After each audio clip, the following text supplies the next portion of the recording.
Boa noite. Em primeiro lugar, eu quero agradecer à equipe da Medel pelo convite. Essa aula eu montei pensando nos pais e nas fonoaudiólogas como eu, que fazem o trabalho de reabilitação. Então, eu vou falar para vocês um pouquinho da minha experiência no dia a dia com os meus pacientes. Então, a proposta da aula é da gente falar sobre as estratégias que são consideradas fundamentais para o desenvolvimento das habilidades auditivas. Para que a gente consiga um bom desenvolvimento da linguagem oral, no primeiro momento, e posteriormente da escrita e as aquisições acadêmicas, é fundamental a participação dos pais de uma maneira efetiva nesse processo terapêutico. Eu ainda me assusto quando eu vou dar os cursos e vejo a quantidade de fonoaudiólogas que não inserem os pais dentro de terapia.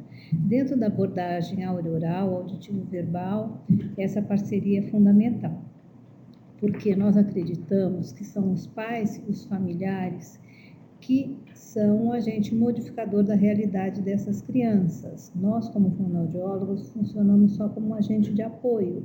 Quem vai ensinar os pais... quem vai ensinar as crianças são os seus pais, porque eles são o primeiro e o principal modelo de linguagem. Nós, como profissionais, vamos apenas direcionar e orientar os pais nesse caminho. E a reabilitação, ela deve ocorrer em todos os momentos da vida do paciente. Na verdade, a reabilitação, quando a gente tem uma criança com uma necessidade especial, no caso, a deficiência auditiva, é muito importante que a família participe desse processo, tá? Então, precisamos muito dessa parceria com os pais.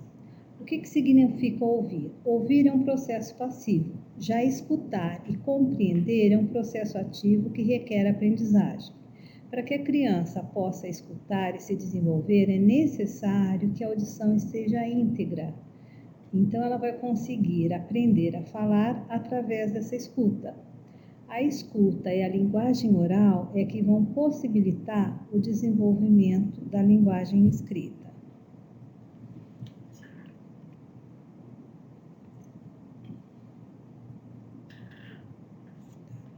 Para isso, gente, nós pensamos e trabalhamos em cima do que nós consideramos as estratégias fundamentais. Então, qual é a primeira estratégia?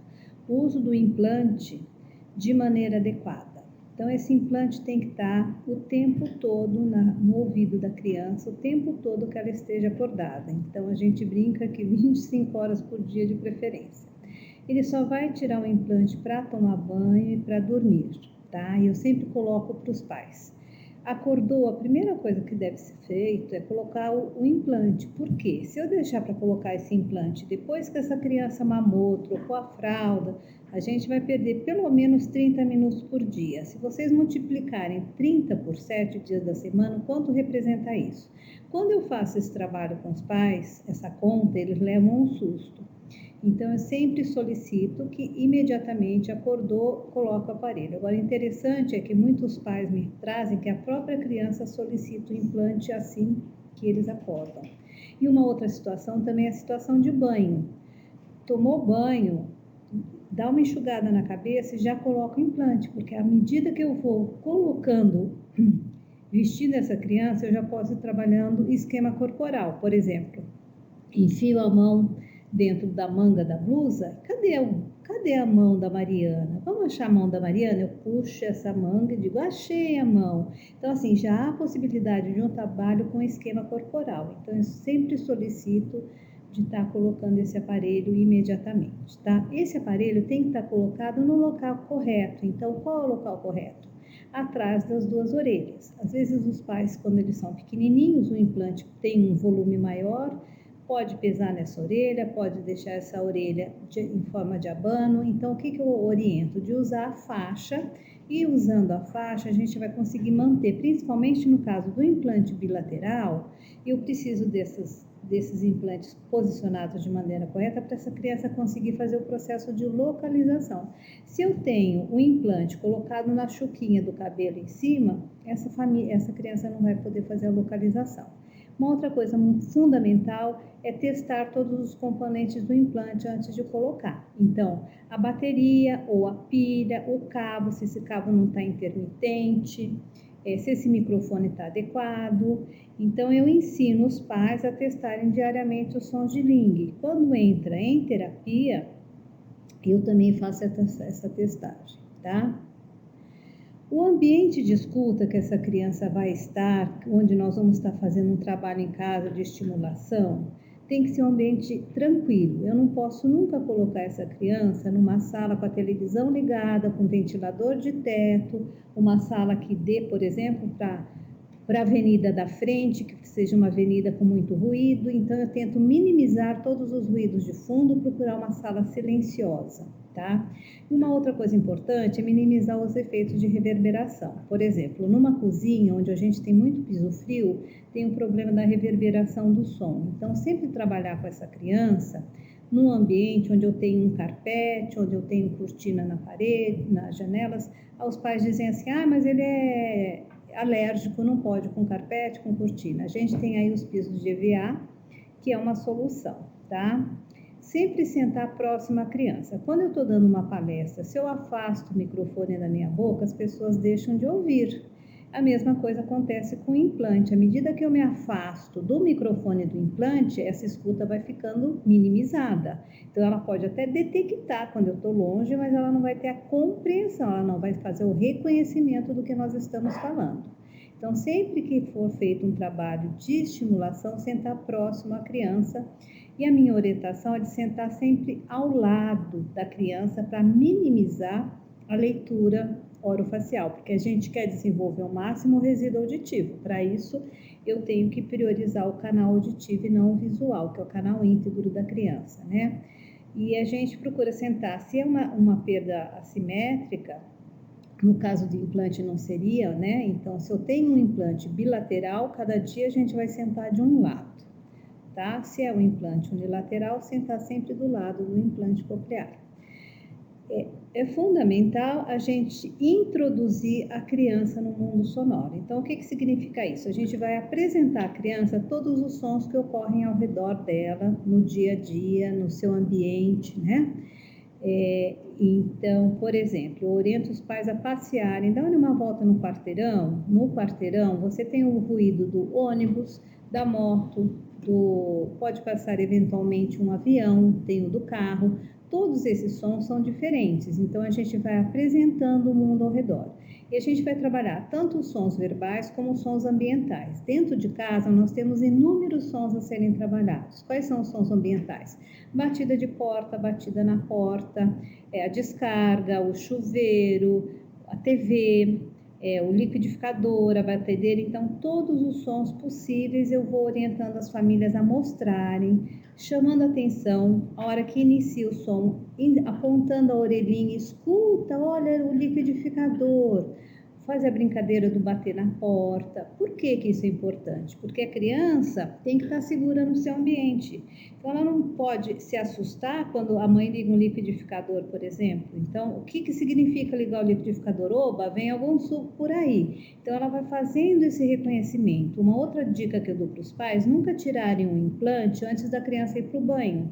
Então, a hora que vai para o banho, liga o chuveiro com o implante na orelhinha, começa a trabalhar o som da água caindo na banheira. Então, a gente vai chamando atenção para todos esses sons. Depois, vocês tiram o implante. Então, explorar todos os sons que tem em casa. E sempre apontando a presença e a ausência. A criança tem que saber o que é som, o que é ausência de som, o que é o silêncio. Por que precisa saber o que é o silêncio? Para ela poder nos dizer a hora que acaba a bateria ou que acaba a pilha. Então, ela tem que ter também essa vivência. Se aproximar. Quando a gente não está fazendo uso do sistema FM, que aí a gente tem essa questão da aproximação resolvida, Sempre se aproximar da criança quando você vai passar uma informação, de preferência de 30 a 50 centímetros do microfone, tá? Assim eu vou assegurar que o sinal auditivo está claro, que ela vai conseguir compreender. Principalmente numa situação, por exemplo, de festa, de um shopping, que você tem muito ruído competitivo, então eu oriento os pais, vai falar, quer passar alguma informação para a criança, ela não está com a FM, então vamos abaixar, vamos nos aproximar da orelha e passar o que você está falando, principalmente quando eu tenho ruído de fundo, gente. E a nossa voz tem que ser uma voz em volume normal e natural. Se eu começo a gritar para a criança poder me ouvir, o que vai acontecer? Quando nós gritamos, as vogais ficam acima das consoantes, então nós vamos ter uma fala distorcida.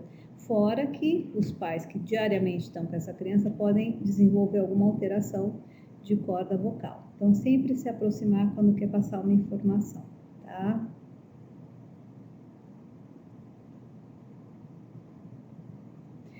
Uso de ganchos auditivos. Isso é uma coisa que a gente usa bastante com as crianças. O que significa isso? A gente vai alertar acerca de um som. Então, eu uso como gancho auditivo vários sons, por exemplo, o próprio nome da criança. Então, essa criança está na sala de espera brincando, na mesinha, eu me aproximo e aí como que eu vou fazer para chamar essa criança? Eu vou usar o gancho auditivo do nome dela. Então, usar esse nome de uma forma cantada, por exemplo, Mariana, Beatriz. Então, quando eu faço isso, o que acontece? Imediatamente a criança para o que está fazendo e olha para mim. Então, eu usei um gancho auditivo para chamar a atenção dela. Um outro exemplo de gancho auditivo. Eu vou apresentar para a criança algum elemento que está na minha mão. Sempre eu apresento uma informação auditiva antes da visual. Uau! Você não imagina o que tem na minha mão. Quando eu digo uau, essa criança para o que está fazendo, entra em estado de alerta e presta atenção na minha informação a seguir. Então, você faz o gancho auditivo, você tem a atenção da criança, ela para e começa a te escutar. Então, você consegue ganhar a atenção da criança através da audição.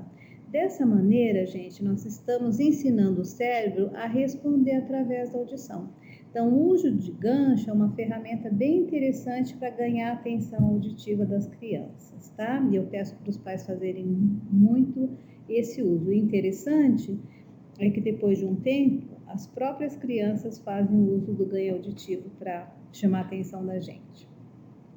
Conversar muito, ou o que a gente chama também do bombardeio auditivo. Agora, isso tem que ser muito bem explicado, porque não significa apenas conversar. Porque, por exemplo, para uma criança conseguir adquirir linguagem, ela precisa ouvir por dia 21 mil palavras, tá? Isso é muita coisa. Só que se eu puser um rádio funcionando ou uma TV, ela vai ouvir até mais, mas não é isso. A gente quer uma escuta significativa, a gente quer uma escuta de qualidade dentro de um contexto significativo. Então, o que a gente tem que ter em mente? Eu tenho alguns pais que são extremamente calados. Então, o que eu digo para eles? Vocês são o principal modelo de linguagem. Se vocês querem que a sua criança fale, vocês precisam conversar com essa criança. Só que essa não é simplesmente um bombardeio de fala, é uma fala com qualidade. Então, como é que nós vamos fazer isso? A gente vai conversar com essa criança dentro de um contexto significativo. Então, a minha sugestão é assim, ir narrando dentro desse contexto a rotina. Então, olha, agora está na hora de tomar banho, vamos com a mamãe para o banheiro, vamos lá abrir o chuveiro, agora está na hora de passear na casa da vovó, agora está na hora de ir para a escola. Então, a gente vai narrando isso e vai conversando com a criança também sobre o que nós estamos fazendo. Olha, agora você espera um pouco, que a mamãe vai até a cozinha para preparar o seu jantar. Ou então, vamos comigo até a cozinha e me ajudar a preparar o jantar. Então, a gente vai inserindo a criança nessa rotina diária. Quanto mais oportunidades de escuta essa criança tem, gente, maior possibilidade de aprender a linguagem falada. Cada palavra que ela escuta vai ajudar nessa construção da linguagem. Eu tive um caso que uma mãe me ensinou muito. Então, essa mãe, quando teve o diagnóstico da deficiência auditiva da filha com 7 meses, ela era professora, ela parou de falar, de trabalhar e se dedicou à casa e à criança. Então, como ela não tinha empregada, ela me conta que ela botava a criança num cadeirão do lado da pia e ela ia lavando, à medida que ela ia lavando os objetos, ela ia narrando o que ela estava fazendo. Falar, olha, agora a mamãe vai lavar o copo, agora eu vou colocar o copo no escorredor, agora eu vou lavar o prato. Então, a hora que ela ia passar um aspirador de pó, ela ia falando para a criança o que ela ia fazer. Agora a mamãe vai limpar o quarto, vou passar o aspirador de pó embaixo da cama. Então, assim, na própria vida, na rotina diária, o limpar a casa, lavar a louça, dar banho na criança, fazer uma receita de bolo. Então, assim, uma receita de bolo é riquíssima. A criança vai aprender quais são os elementos que vão no bolo, a criança vai aprender a quantidade. Então, uma xícara de chá, 3 ovos e por assim vai, né? Então, a gente vai pedindo para os pais aproveitarem. Eu digo assim, eu não quero que um pai se torne um terapeuta. O que eu quero é que o pai aprenda na rotina diária, está estimulando essas crianças. Então, todas essas estratégias que a gente trabalha na clínica, a gente pede que os pais transfiram para a situação de dia a dia, tá? Estar no mesmo lugar do pensamento. O que significa isso? Gente, a gente que é mãe faz isso de uma forma super natural. Então, você vê o que a sua criança está querendo, você acompanha o olhar da criança e você vai fazendo o que a criança está querendo. Então, no caso do deficiente auditivo, além de fazer, eu peço para os pais, vocês vão colocar os pensamentos das crianças em palavras. Então, por exemplo, a criança está... deixa eu pensar num exemplo aqui. A criança chegou no shopping e começou a olhar para um determinado brinquedo. Então, na frente da ReHap, ela olha para um brinquedo.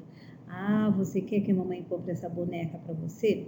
Só que agora não é dia de comprar, então nós vamos ter que esperar o dia do seu aniversário, o dia das crianças, porque essa boneca custa muito caro. Então você sabe que ela está querendo pelo olhar, então você vai fazendo comentários e vai narrando. E comentar os fatos, então o que ela está fazendo, você vai narrando para ela o que é que ela está fazendo. Então um jogo, um brinquedo, alguma atividade no computador. Então isso significa estar no mesmo lugar do pensamento, tá? Realce acústico. Realce acústico a gente usa bastante quando a gente está querendo instalar uma palavra que esteja inadequada, que a criança esteja falando de uma forma incorreta, ou um som que ela não consegue falar. Por exemplo, o arquifonema S. Então, da escola e da festa. Então, é muito comum a criança começar a falar ecola, feta. Então, o que você faz? Nesse momento, você vai enfatizar esse som. Ah, você foi à escola? E o que você fez hoje na escola? Os pais se assustam um pouquinho quando a gente enfatiza, mas eu digo que isso é um processo inicial, que depois a gente vai tornando isso natural. O que eu quero é que a criança perceba que existe aquele som, né? E naturalmente isso vai ocorrendo, principalmente com o implante, ele me dá essa possibilidade. Principalmente o S, né, gente? Que a gente tem a garantia que ele está escutando as sibilantes, que ele não escutava com o aparelho. Então, eu vou realçando o que eu quero instalar. E uma outra coisa muito importante, eu sempre coloco isso numa situação de estrutura de frase. Eu nunca falo, olha, escola. Repete comigo, escola, porque é muito comum o pai fazer isso. O pai pega um objeto, repete para o pai, copo. Não, a gente vai colocar o que a gente está querendo instalar sempre numa estrutura frasal, porque nós falamos através de frases, tá?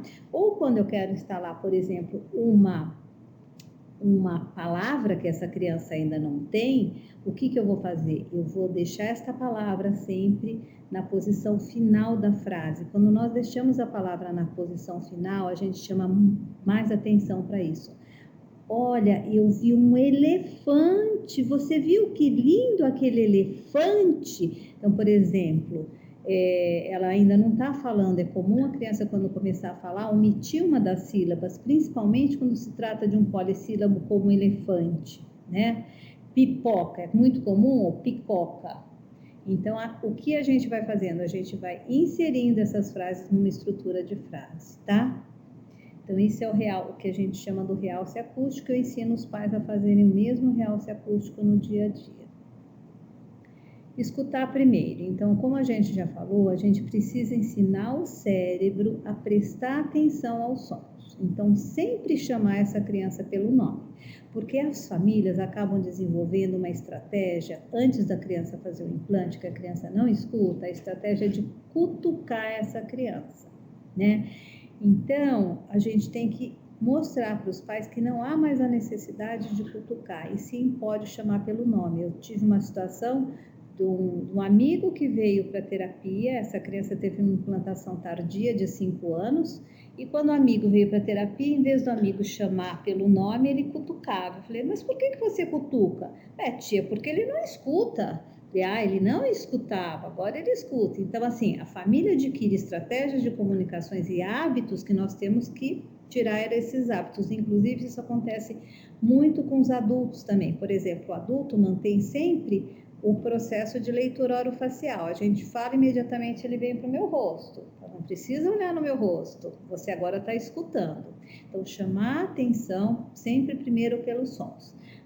Podem passar uma mensagem oral, eu digo para os pais, que essa criança estará escutando. E uma outra coisa, gente, os pais também desenvolvem essa questão de falar o tempo todo de frente com a criança de uma maneira sobrearticulada, tá?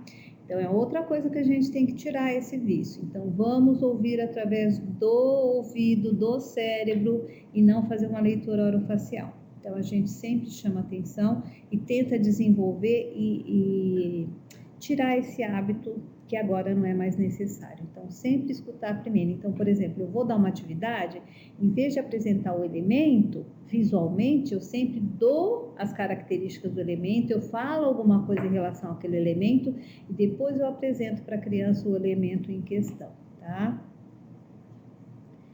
Relação sinal-ruído. A gente tem que ter uma fala sempre de 15 a 30 decibéis acima do ruído de fundo. Por quê? Para que ele tenha uma boa inteligibilidade do que a gente está falando. Então, o ideal é, em situações de ruído, na escola, no shopping, praça de alimentação de shopping, é terrível para eles compreenderem. Então, eu digo para os pais, vão para o shopping, leva o sistema FM, no parquinho, leva o sistema FM. Então, nas situações mais difíceis de escuta, né? E a questão da regra dos 6. A cada 1 metro que eu me distancio dessa criança, nós perdemos 6 decibéis. Isso é muito significativo. Então, sempre de estar falando próximo à criança. Tempo de espera. Isso para mim foi extremamente difícil desenvolver, porque eu sou uma pessoa extremamente ansiosa. Eu sou prematura e dizem que prematuro tem isso, né? Então, assim, dá um tempo de espera e esperar a informação ser processada, porque assim, a gente faz uma pergunta para a criança não responde, imediatamente você refaz essa pergunta. Isso não pode acontecer. A gente faz a pergunta, mentalmente vocês contem até 10 e aí vocês reapresentam a pergunta se necessário for, porque o cérebro precisa de um tempo para processar essa informação que ele está recebendo. Tem crianças que são mais rápidas, mas tem outras que são mais lentas. Então, realmente, eu faço esse exercício. Eu conto até 10. Se a criança não me deu resposta, eu vou reapresentar. E esse tempo de espera possibilita o preenchimento da pausa. Então, quando você faz uma pergunta, você foi ao cinema com a mamãe? Então, eu dou uma pausa para ela completar o que ela fez quando ela foi no cinema com a mamãe. E esse tempo de espera nos faz também, gente, que a criança perceba que existe a possibilidade de troca de turnos. Uma hora eu pergunto, outra hora eu respondo, até para elas aprenderem a respeitar isso, tá?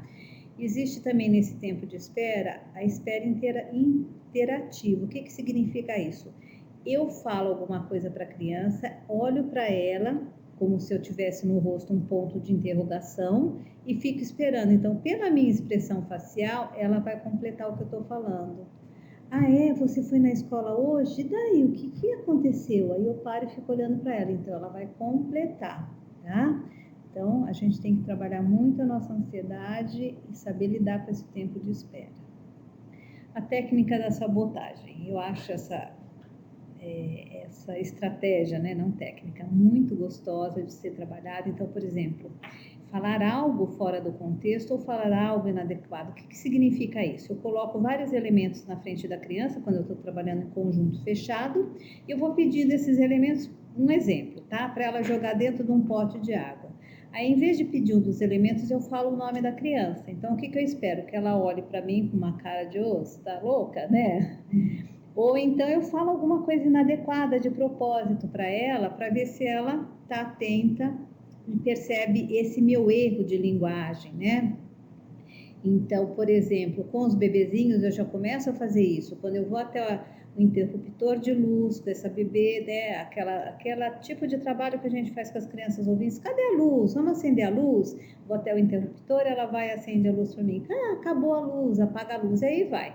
Aí estou trabalhando, cadê a mamãe? Ela olha para a mamãe, cadê o papai? Então a gente vai trabalhando todas essas frases. Chega no momento, eu chego até o interruptor de luz, em vez de perguntar para ela, dizer para ela, vamos acender a luz? Eu digo assim para ela, cadê a mamãe? Se ela acende a luz, ela não está indo pelo canal auditivo, ela está indo pela situação de contexto. Então a gente vai trabalhando essas técnicas de sabotagem. Uma outra coisa é de você criar algum problema para a criança achar uma solução. Eu gosto muito de trabalhar na sabotagem a brincadeira das fotos. Então eu pego fotos dos familiares, sempre peço para eles me trazerem e eu falo alguma coisa em relação àquela foto que está inadequada. Então eles adoram tudo que é da vida deles. Então a gente usa bastante esse trabalho das fotos também, tá? Eu acho assim que é fundamental que o processo de terapia seja um processo de prazer, que a criança goste de estar na terapia, porque hoje as crianças têm alta mais cedo, né? Normalmente fechou o processo de alfabetização, a gente está dando alta, mas antigamente eles ficavam muitos anos. Então, quando o pai diz assim para mim, Gisela, a hora que eu viro para chegar aqui na sua clínica, ela já começa a bater palmas, os mais novinhos, né? Eu acho que isso já é meio caminho andado, a gente já ganhou essa criança que nós vamos estar juntos por alguns anos, né? A estratégia da expansão ou da extensão, o que significa isso? Nós vamos possibilitar ouvir a oração de forma correta. Então, quando ela chega para mim e diz assim, Bia Shopping, eu digo assim, a Bia foi passear no shopping com a mamãe, então eu não vou corrigir essa criança, mas imediatamente eu vou devolver o padrão correto. Isso vai possibilitar que ela ouça a oração de forma correta. Ou quando ela usa essa oração, invertendo a posição dos elementos ou fazendo uso de flexão de verbo inadequada, então a gente vai modelando essa linguagem. Eu posso ir expandindo ou eu posso ir modelando essa linguagem. Então, outra coisa que eu faço na expansão, por exemplo, é passar informações e conceitos relevantes. Então, vou dar um outro exemplo. A criança fala para mim, bola, eu digo, uma bola que tenha caído no chão, eu digo para ela assim, bola caiu. Aí ela fala assim, bola caiu no chão. Eu falo, a bola vermelha caiu no chão. Então eu pego a produção inicial da criança e vou fazendo uma expansão. Ou, como eu já falei, quando tem, por exemplo, ela flexiona um verbo de maneira inadequada, errada, o que é muito comum no início de aquisição de linguagem, a gente imediatamente coloca no padrão correto, tá? Então, eu peço sempre para a família fazer esse uso dessa estratégia, porque isso é muito comum na fase de aquisição de linguagem, essas produções inadequadas, tanto da criança ouvinte, né, gente? Tem o que a gente chama do circuito de retroalimentação auditiva. O que é isso? Eu ouvir o que eu estou produzindo. Então, é o que a gente chama da possibilidade do feedback acústico-articulatório. Então, eu escuto, se eu falo de maneira errada, eu retomo a minha fala e tento corrigir. Eu escuto o que o outro está falando. O que o outro está falando é diferente do que eu falei. Então, o que eu vou fazer? Eu vou fazer uma comparação com as duas falas e vou falar de maneira adequada. Então, uma brincadeira que a gente usa da retroalimentação é a brincadeira do telefone sem fio. Né? Eu tenho sempre a possibilidade de mãe, irmã, então a gente faz aquele circuito de 4, a terapeuta, a criança, a irmã e eu, e a gente vai brincando de falar ou uma determinada palavra ou uma frase do telefone sem fio. Então eu dou o modelo e eu espero esse retorno. E não só isso é importante, como a importância dessa possibilidade de eu ouvir o que eu estou falando, comparo com o modelo e vou adequar a minha produção de fala. Então, nesses dois sentidos, o trabalho da brincadeira com a retroalimentação é importante. Minha voz importa. O que significa isso, gente? Nós temos que estar sempre atentos ao que a criança está querendo nos dizer. Então, eu digo para os pais, parem e escutem e compreendam a fala dessa criança, porque esta fala tem que ser valorizada, né? Ela tem que saber que o falar vai levar a fatos, vai mudar comportamentos, né? Desde bebezinho, um bebê faz isso naturalmente, ele chora e através do choro, a gente como mãe consegue decifrar o choro de dor, o choro de fome. Então, isso já é uma atitude de comunicação. Então, essas crianças, quando estão começando a adquirir linguagem, então tem que valorizar essa produção e tem que tentar entender, né? E ela vai perceber que através dessa atitude de comunicação, desta fala, ela vai conseguir entender, se fazer entender e controlar o mundo ao seu redor, né? Então, nós vamos fazer um trabalho para desenvolver o cérebro com uma comunicação efetiva. Eu tenho pais que não conversam muito com suas crianças, que não têm essa atitude, e eu digo assim, olha, isso não pode acontecer, afinal foi feito todo um investimento para essa criança falar, então nós temos que valorizar e respeitar e compreender essa fala das crianças. Uso de opções, o que significa isso? É uma maneira da gente fornecer um modelo de linguagem imediato, de aumentar o vocabulário. Então a criança ainda não sabe, eu digo para ela assim, que suco que você quer? Então ela fica olhando para mim, então eu digo assim, ó, você quer o suco de laranja ou você quer o suco de uva? Você quer passear onde? Você quer passear na casa da vovó ou você quer passear no shopping? Então, você vai dar para essa criança opções de resposta. Ao mesmo tempo, você está fornecendo um modelo de linguagem imediato, aumentando esse vocabulário, né? Então, eu dou as opções de resposta, usando para isso palavras-chave. Você quer suco de laranja ou de uva? Estou usando 2 palavras-chave. E vou aguardar a resposta. Através desse uso de opções, a criança vai tendo um aumento de vocabulário, porque você dá o modelo visual e dá o referencial. Então, isto é suco de laranja, isto é suco de uva. E aí a gente vai aumentando. No começo a gente vai fazendo isso, gente. Depois eu já tiro essa questão da opção e digo para ela, onde você quer passear? Apenas se ela não me responder é que eu vou dar esse uso de opção, tá bom? Memória auditiva, isso é fundamental, o trabalho com memória auditiva, porque quanto mais o caminhar escolar, as informações que as professoras falam são cada vez, então, as frases cada vez mais extensas, com conteúdo cada vez mais complexo.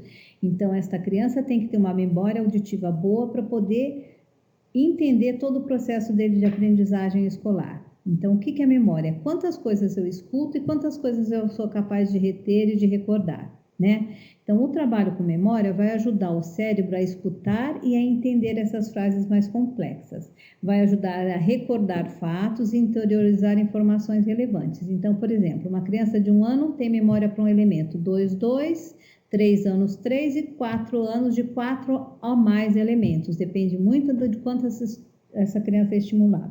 Então, como é que eu vou fazer isso? Na clínica, eu ponho, por exemplo, vários elementos na frente da criança e vou pedindo que ela me dê ou que ela jogue dentro de um pote de água, ou a gente vai fazer a brincadeira de ir na feira e comprar os elementos. Eu digo, você vai me pegar 4 bananas, 2 laranjas e 1 maçã.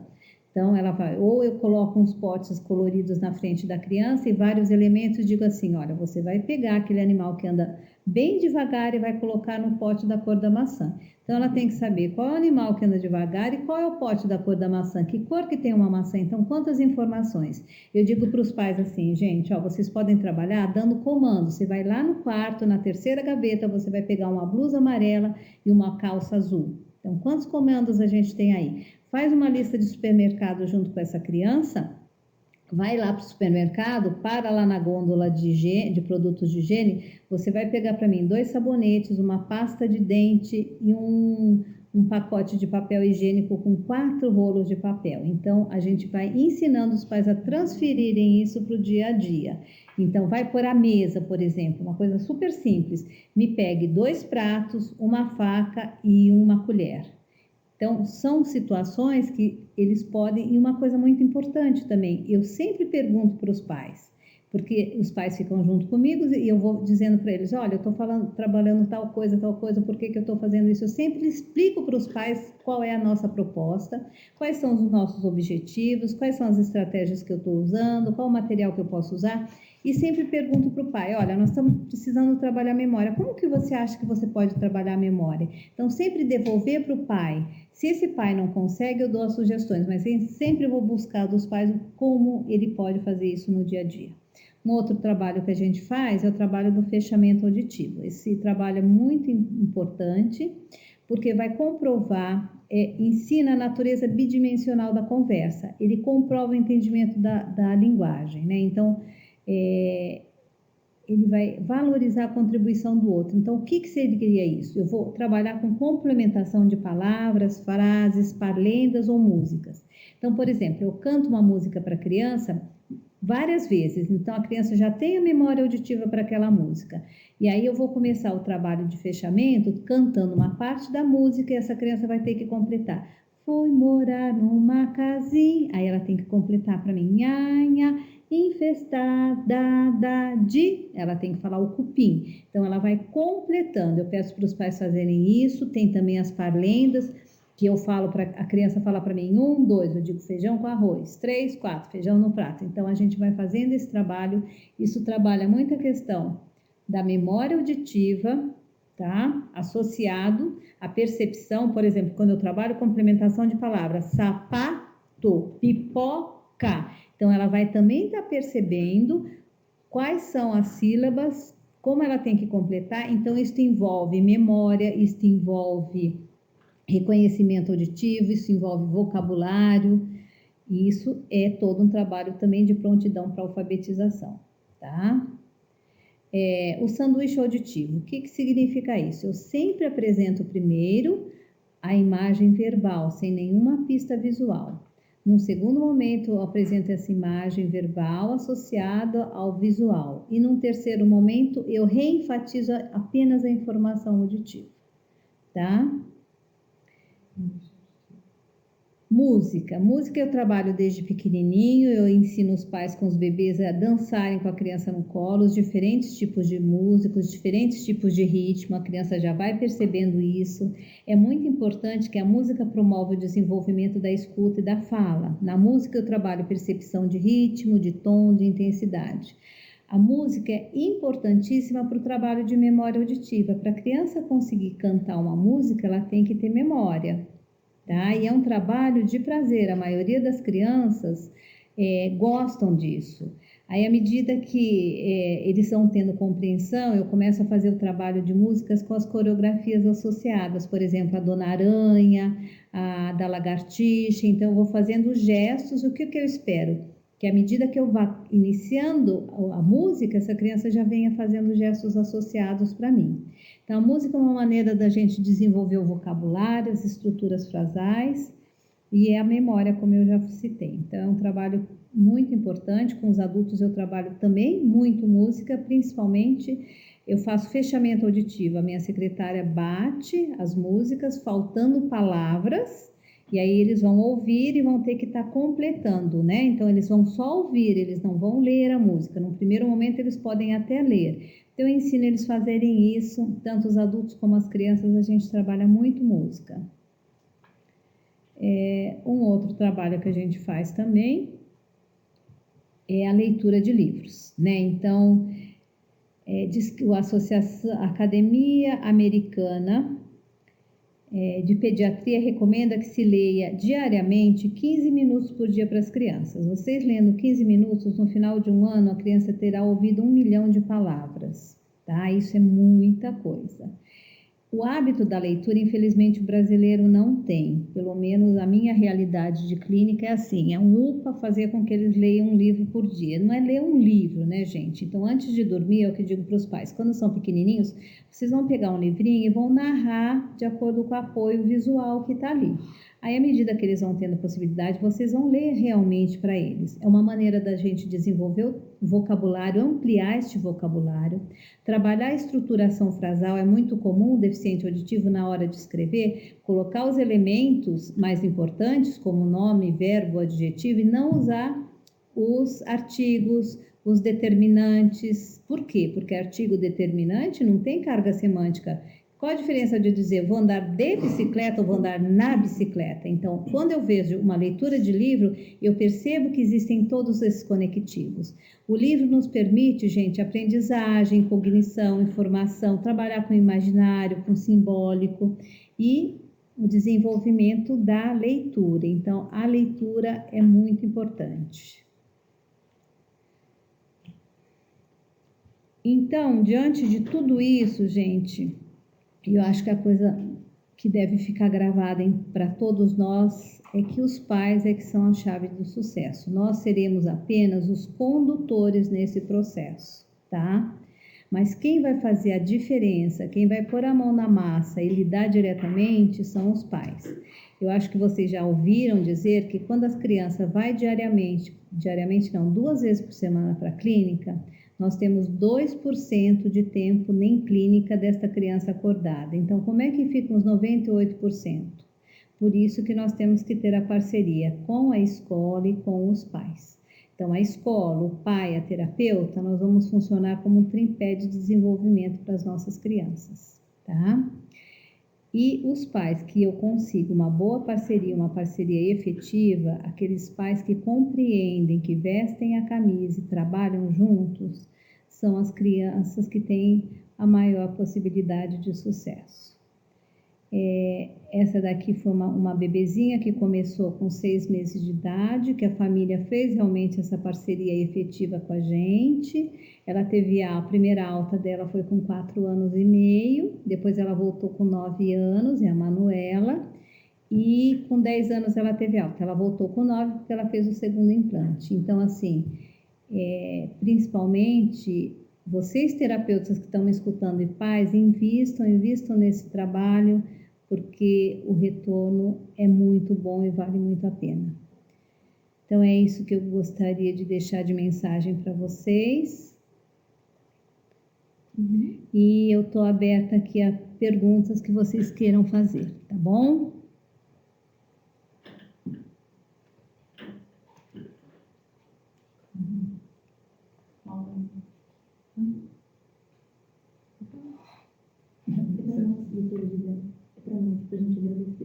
Ah, tá.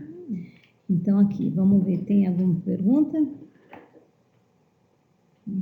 Parabéns, tivemos muitos parabéns, maravilhosa aula, parabéns. Prazer, falou sucesso, muito bom, aula excelente, parabéns. Gabriela, realmente o trabalho dos pais é fundamental, porém alguns casos não é possível trabalho em sala. Sim, parabéns, doutora José. Alguns pais acabam por dificultar esse trabalho. Posso responder para ela?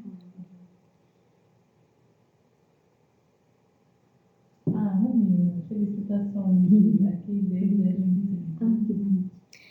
Eu vou responder primeiro, gente, para Marília Gabriela. Marília, eu concordo com você que em algumas situações é difícil o pai dentro de sala, principalmente porque as crianças mudam o comportamento quando os pais estão por perto. Só que eu acredito que isso seja uma questão da gente ir adequando e orientando, né? Eu percebo que 2, 3, 4 terapias essa criança ainda pode fazer alguma manipulação, alguma birra, mas a gente coloca os limites e consegue sim. Eu não consigo visualizar um trabalho dentro da abordagem áureo-oral, terapia auditivo-verbal, sem essa parceria dos pais. Porque, como eu falei, são 2% da vida das crianças, se a criança for 2 vezes para a clínica, porque hoje a gente tem a realidade de muitas crianças indo uma vez só, pela questão financeira, pela questão de distância, né? Eu tenho muita criança no Vale do Paraíba que não vem, então vem uma vez só, fica 1 hora comigo. Sempre no final da terapia eu faço um fechamento, eu explico para os pais o que foi feito, passo o que eles podem fazer durante a semana, mas é fundamental, eu acho que com um jeitinho você consegue essa parceria mesmo dos pais mais difíceis, né? Essa é a minha orientação para você. A Lilian perguntou sobre orientações para a escola. Tá, Lilian, orientação para escolas eu faço sim. Inclusive, sexta-feira é um dia que eu não agendo paciente na clínica, porque é muito comum. Agora, no momento, eu estou fazendo um trabalho de pesquisa aqui na USP de São Paulo, mas eu deixo sempre livre para poder ir para as escolas e orientar. Não tem como não orientar essas escolas. Então, eu gosto, inclusive, de fazer uma orientação direto com os professores. Tem algumas escolas que não nos abrem, que você tem que fazer orientação como é que eu vou dizer para você? Para coordenadora ou para orientadora, e eu acho que isso não é legal. Eu acho que legal é a gente falar direto para a professora, porque quando eles passam essa informação pode ser distorcida de alguma maneira, tá? Tem uma pessoa perguntando sobre crianças implantadas depois dos 5 anos, que é a experiência dela, que falam palavras isoladas. O que você tem usado? Peraí. A Patrícia. Qual a experiência com implantados tardiamente na abordagem oral? Temos pacientes que implantaram depois dos 5 anos e só falam palavras isoladas.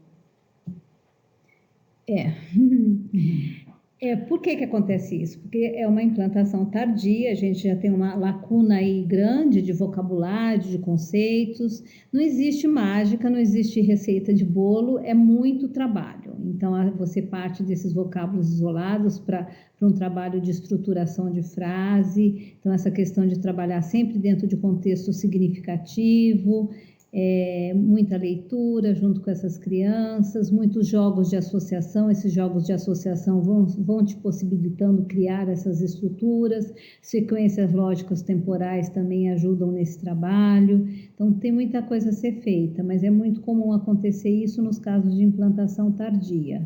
Tá? Eu proporia para você buscar bastante jogos de associação, trabalhar muitas situações de dramatização, então banho em boneca, no caso dos meninos, os postos de gasolina, e aí a gente vai modelando e passando informação de linguagem para essas crianças. A Janaína fala de uma criança pequena que está iniciando o processo, muito agressiva, muito agitada, só que eu perdi aqui a idade da mãe. Peraí Gente, nós estamos aqui vendo as perguntas, vamos tentar responder. Você perguntou sobre livros, tem alguma indicação de livro de reabilitação auditiva? Livro? Na área. Não, nós temos vários, né, gente?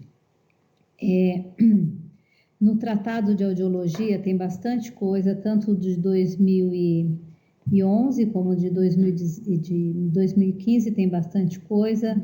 Tem um livro que foi escrito sobre as estratégias terapêuticas também, mas agora não me lembro. A Booktoy tem bastante. A Booktoy tem bastante. Tem um livro que a doutora Cecília e eu escrevemos juntas, que apesar de ser um livro antigo já, né, gente, é um livro que ainda é usado como referência, que é Audiologia Educacional, uma opção terapêutica para criança deficiente auditivo.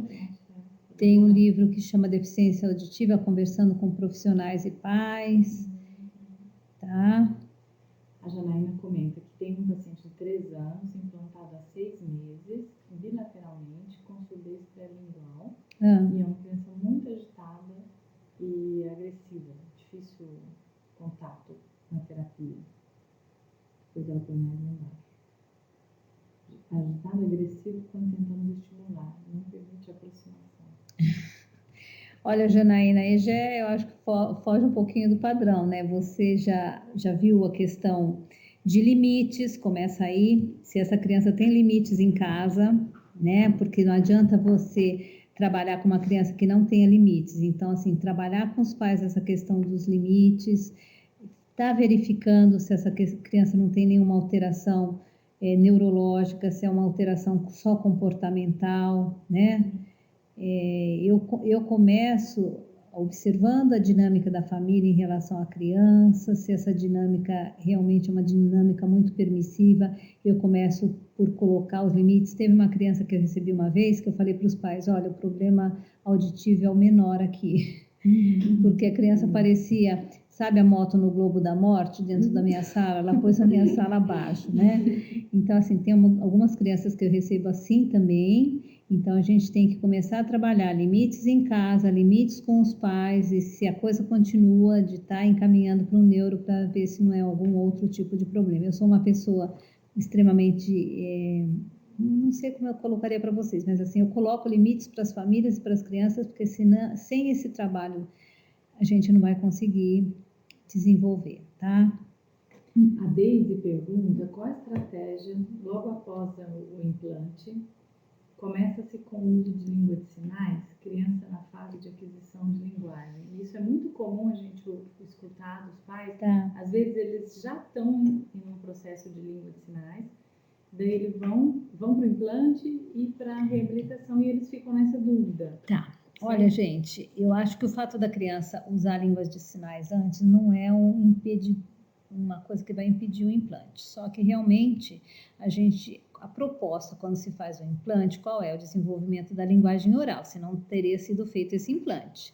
Então, eu acho que a gente tem que aí investir no uso da linguagem oral. Eu tenho algumas crianças, eu tive 3 casos de crianças que vieram de Libras para a gente instalar a linguagem oral. Dependendo da idade, isto é complicado. Depois dos 5, 6 anos, quando essa criança já tem uma linguagem efetiva em Libras, você tirar isso é muito difícil. Agora, se a criança é uma criança que não teve contato, não tem o porquê, no meu ponto de vista, existem pessoas que pensam de maneira diferente, mas a minha abordagem, a abordagem auroral, é só o uso de linguagem oral, tá? Se a criança tem essa possibilidade, não tem nenhuma patologia associada, vamos investir na língua oral e não na linguagem de sinais. Agora, existem casos e casos, existem casos que não ocorre o desenvolvimento da linguagem oral, a gente tem que fazer com que essa criança tenha alguma forma de comunicação, aí nos casos onde não há o desenvolvimento da linguagem oral é que a gente vai analisar caso a caso a possibilidade de estar inserindo a linguagem de sinais. Eu tinha o caso, por exemplo, que nem a linguagem de sinais era possível, porque era uma criança com paralisia cerebral quadriplégica, então ela não conseguia nem fazer libras. Então a gente teve que partir para o uso de uma prancha, tá? Então cada caso é um caso. Mas a proposta é o desenvolvimento da linguagem oral. Então eu não entraria, se não existe nada de impeditivo, eu não entraria com o uso de libras, não, tá? A Ana Sabrina pergunta, olá, tenho uma menina de 9 anos, ela tem IC unilateral, mas ficou 1 ano e meio sem usar. Colocou um novo agora e não compreende nada, apesar de ser oralizada já. O trabalho começa agora... Diferente daquelas que com implante colocaram cedo? Não. O que muda? Não. Se essa criança unilateral ficou 1 ano e meio sem usar, você vai ter que resgatar essa função auditiva. Então, você vai ter que avaliar essa criança em que nível de desenvolvimento das habilidades auditivas ela se encontra e a partir dessa avaliação você vai fazer um planejamento terapêutico com ela, tá? Gisela, qual é a sua opinião sobre vídeo orientação com as famílias? Gravar a interação familiar de 10 a 15 minutos e depois analisá-la juntas com eles? Eu acho isso extremamente válido. Eu estou fazendo uma vídeo orientação com uma família brasileira que mora lá em Paris e agora comecei com uma outra brasileira que mora em Boca Raton, tá?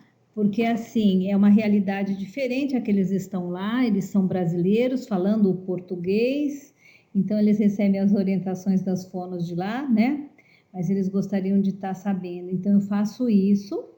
Eu comecei com uma família fazendo semanalmente. Então, a criança tinha 9 meses, então eu comecei com o trabalho inicial com os pais. Depois, à medida que ele foi evoluindo, a gente fazia a terapia na hora do jantar dele, então ele jantava na frente do computador, né, do Skype, e aí a gente ia conversando, e aí eu ia percebendo as reações dele, a linguagem e orientando essa família. E foi muito interessante que numa das situações ele estava jantando e estava verão lá em Paris, de repente passou alguma coisa, um ônibus na rua, a janela do apartamento estava aberta, imediatamente ele apontou o ouvidinho, aquela de alerta ao som, e fez o barulho do ônibus, né? Então, falei para os pais, olha, esse menino já está auditivamente super pronto. Então, dá sim para fazer esse trabalho para a internet, é um trabalho que eu faço bastante, não só o trabalho de orientação familiar, como o trabalho de supervisão. Eu acho que funciona super bem. A supervisão, eles te enviam um vídeo e você analisa essa ou a terapeuta me manda um vídeo antes, a terapeuta me manda um vídeo da criança, dela interagindo com a criança, e depois a gente senta para estar discutindo isso. Legal, muito bom. Tá?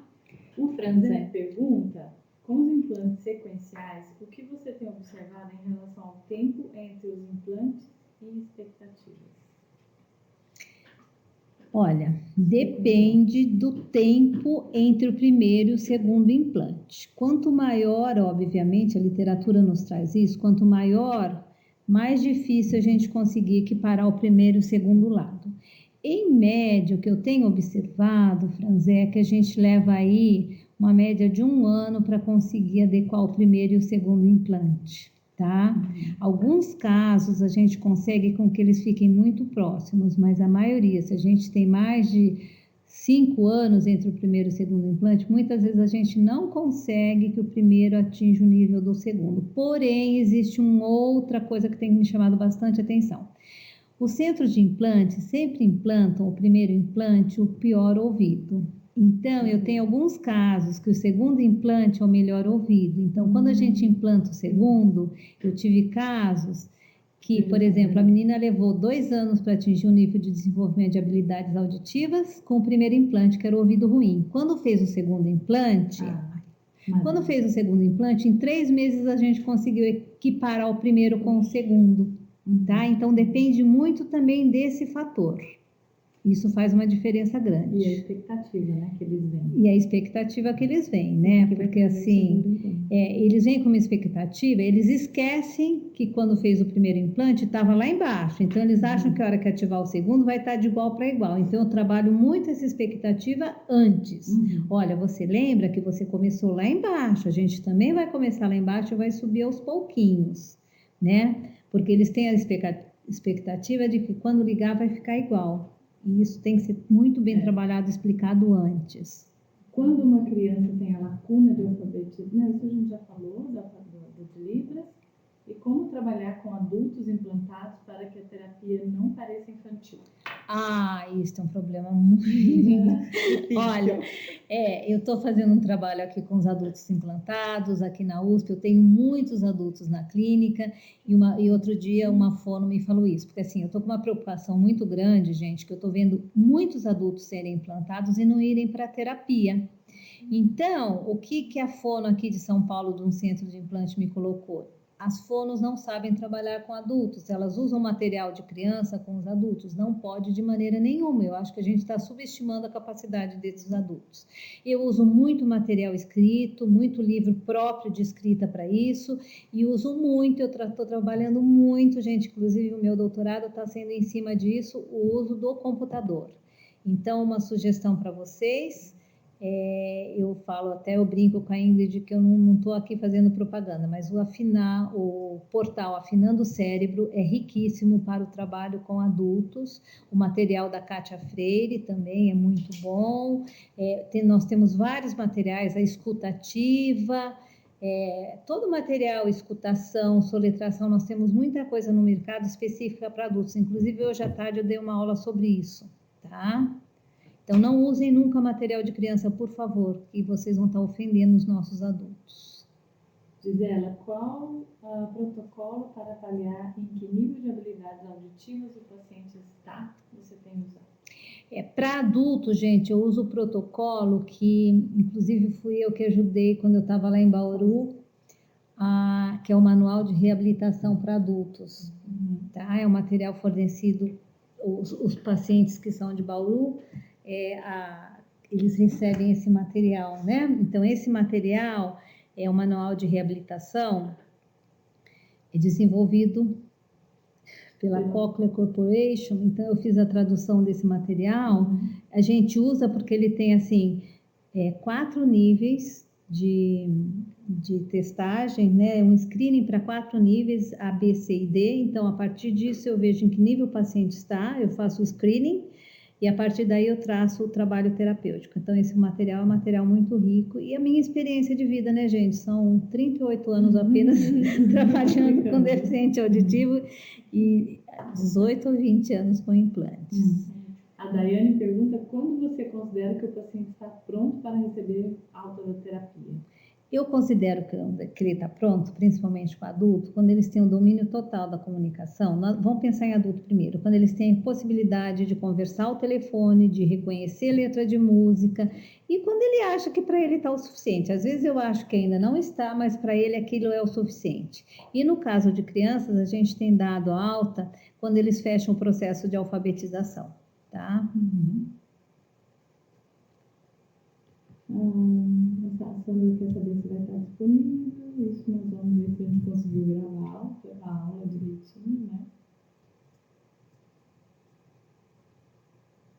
Eu acho que sim. Podemos encerrar. Você agradece?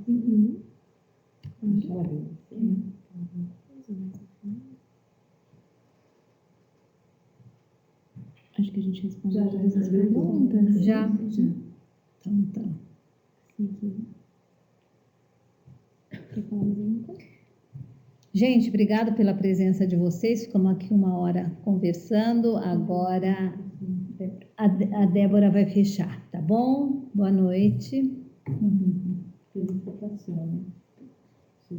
Boa noite, pessoal. Ah, é a Mônica gente gostaria de da agradecer Peru. a todos os profissionais, pais, pacientes que estão acompanhando o Reabilita Medel. Nós da equipe Medel entendemos o quanto a reabilitação é importante para o desenvolvimento das habilidades auditivas após o implante coclear. Obrigada, Gisela, pela brilhante contribuição. Obrigada, gente. Obrigada a todos. Obrigada.